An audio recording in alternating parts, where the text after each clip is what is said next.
Hello বন্ধুরা, India market invest মাইন্ডসেটে আপনাদের স্বাগত।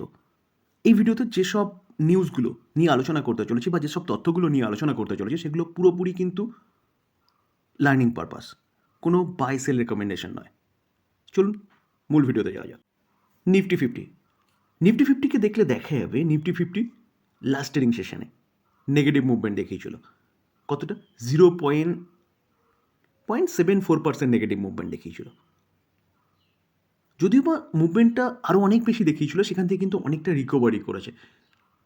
এখানে লাস্ট এক মাস ধরে দেখলে দেখা যাবে নিফটি কিন্তু একটা জায়গায় স্টে করছে। নিচে কত? 22,500 থেকে 24,000 বা 24,500 বলতে পারেন। কেন এই মুভমেন্টটা দেখাচ্ছে সেটা আমরা সবাই জানি, যে ইরান এবং ইউএসএর বা ইসরায়েলের মধ্যে যে যুদ্ধ চলছে, যুদ্ধ মোটামুটি এখন সিজফায়ার চলছে, কিন্তু নিফটি বা বলতে পারেন আমাদের মার্কেট বা সেন্সেক্স কেন ক্লিয়ার কাট আপসাইড মুভমেন্ট দেখাচ্ছে না? এই জায়গায় দাঁড়িয়ে কিন্তু আমরা এখানেই আলোচনা করতে চলেছি যে নিফটি কি এখান থেকে ভালো মুভমেন্ট দেখাতে পারে, অর্থাৎ প্রিভিয়াস যে হাই 26,373, সেই প্রিভিয়াস হাইকে ক্রস করে কি উপরে যেতে পারে 2026-এর শেষ হতে হতে? তো চলুন ডিটেলসটা নিয়ে আলোচনা করি, তাহলে গিয়ে সঠিক তথ্যটা আপনার কাছেও পৌঁছাবে। আমি প্রথমেই জানিয়েছি যে মার্কেটের এরকম অবস্থা হওয়ার পিছনে মেন কারণ হচ্ছে ইউএস এবং ইরানের মধ্যে যুদ্ধ। তো ইউএস প্রথম হালকাভাবে নিয়েছিল ইরানকে, এবং ইরান যেভাবে বলতে পারেন প্রত্যাঘাত করেছে, সেভাবে কিন্তু ওয়ার্ল্ড মার্কেটকে হিলিয়ে দিয়েছে, বিশেষ করে অয়েল মার্কেটকে। তো এখন এই যুদ্ধের অর্থাৎ বা বলতে পারেন যে এই দুটো দেশের সিজফায়ার বা সমঝোতার ওপর ডিপেন্ড করছে। সিজফায়ার তো চলছে, বলতে পারেন টোটালি যুদ্ধ বন্ধ হওয়ার ওপর ডিপেন্ড করছে মার্কেটের ডিরেকশন। এবার চলুন দেখে নিই যে যুদ্ধ বন্ধ হওয়ার পরিস্থিতিটা কতটা এগিয়েছে। যুদ্ধতে প্রত্যক্ষভাবে ইরানের কিন্তু ব্যাপক ক্ষতি হয়েছে, আর ইউএসেরও ক্ষতি হয়েছে, তবে যতটা ক্ষতি ইরানের হয়েছে তার থেকে কিন্তু তুলনামূলক কম ক্ষতি হয়েছে। তো ইউএস বা ইরান দুজনেই চাইছে যুদ্ধবিরতির জন্যে, কিন্তু কেউ আগে এগিয়ে আসছে না। শর্ত ওপর ডিপেন্ড করছে যুদ্ধের শেষ পরিণতি। দেখুন এপ্রিলের ডেটা অনুযায়ী, দেখুন এপ্রিল 2026, সেই ডেটা অনুযায়ী দেখলে দেখা যাবে প্রায় $39 ট্রিলিয়ন ডেট রয়েছে কার? ইউএসের কাছে। তো ব্যাপক একটা ডেট কিন্তু রয়েছে ইউএসের মাথার ওপর, যেটা বাড়ছে কন্টিনিউয়াসলি। তো যুদ্ধের বোঝা কিন্তু এই কার্জাটাকে আরও বাড়াতে পারে, যেটা ইউএসের ইকোনমির ওপর কিন্তু একটা প্রভাব ফেলবে। তো এটা হচ্ছে প্রথম কারণ ইউএস যুদ্ধটাকে বন্ধ করার জন্য যে এগ্রেসিভ মনোভাব দেখাচ্ছে সেইটা। তারা ভেবেছিল ভেনেজুয়েলার মতন যাবে, টাক্তা পালট করবে, হয়ে যাবে, কিন্তু বাস্তবিক ক্ষেত্রে যখন দেখলো যে সেরকম হচ্ছে না, তখন তারা তাদের ইকোনমিকে বাঁচানোর জন্য এখন যুদ্ধবিরতির কথা বলছে।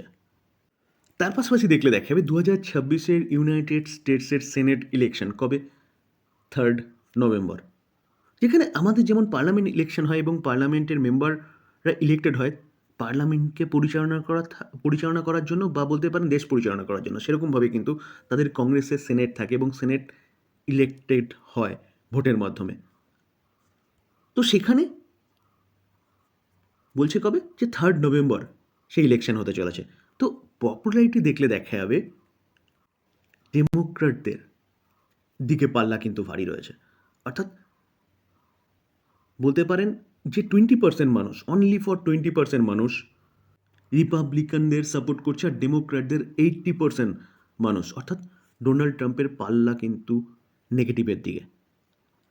তো এই জায়গায় দাঁড়িয়ে সেটা যদি পজিটিভের দিকে না আসে, তাহলে কিন্তু সিনেট যদি সিলেক্টেড হয় ডেমোক্র্যাটদের, তাহলে যে কোনো বিল পাস করতে গেলে কিন্তু ডোনাল্ড ট্রাম্পের অসুবিধা হবে, বা বলতে পারেন সরকার চালাতে গেলে অসুবিধা হবে। তো এই জায়গায় দাঁড়িয়ে কিন্তু এই একটা কারণ যুদ্ধ থামানোর পিছনে। ইউএসের ইকোনমি যে কন্টিনিউয়াসলি খারাপ হচ্ছে না, তার আরেকটা প্রমাণ কি? Dollar index.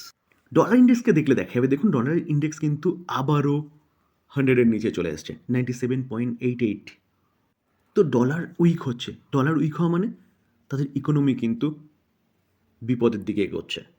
তো ডলার ইন্ডেক্সের উইক হওয়া এটাও কিন্তু ডোনাল্ড ট্রাম্পকে ভাবাচ্ছে বলতে পারেন।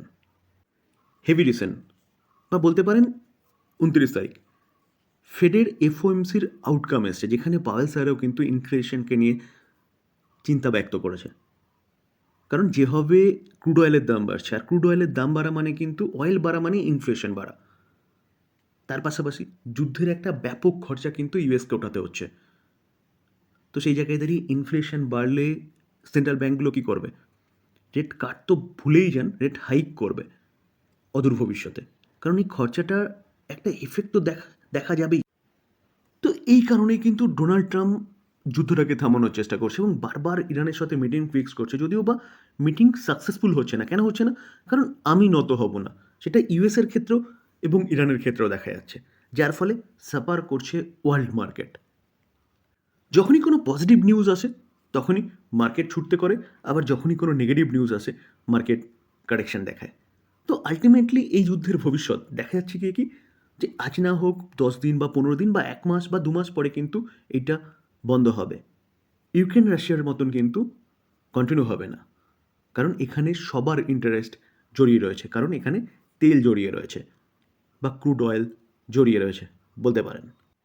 তো পুরোপুরি এখন ডিপেন্ড করছে কি, যে দুই দেশের মধ্যে সমঝোতার ওপর ডিপেন্ড করছে মার্কেট। সেটা আমাদের ইন্ডিয়ান মার্কেটও কিন্তু সেদিকেই তাকিয়ে রয়েছে, কারণ যখনই কোনো নেগেটিভ নিউজ আসে, নেগেটিভ নিউজের সঙ্গে সঙ্গে কিন্তু ক্রুড অয়েল বাড়তে থাকে।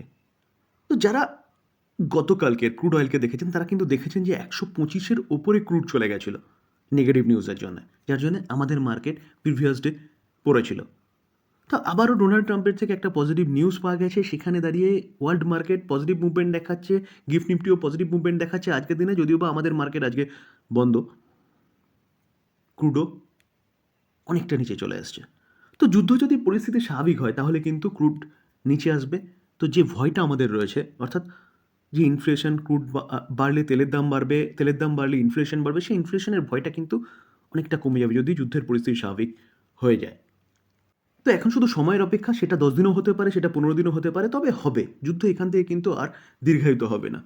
তো হয়ে গেলে নিফটি কিন্তু এখান থেকে ভালো পজিটিভ মুভমেন্ট দেখাবে এবং প্রিভিয়াস যে হাই 26,373, সেই 26,373কেও কিন্তু ক্রস করে ওপরের দিকে যেতে পারে যদি পরিস্থিতি স্বাভাবিক হয়ে যায়। সেটা এই বছরের শেষের দিকের মধ্যে হতে পারে। তো ভালো সময়, এই সময় ইনভেস্টেড থাকুন বা নতুন ফান্ড থাকলে ইনভেস্টমেন্ট করুন, এটাই কিন্তু সঠিক সময়। কারণ ভালো ভালো স্টকগুলো বা ভালো ভালো মিউচুয়াল ফান্ডগুলো কিন্তু অনেকটা ডিসকাউন্টে চলছে।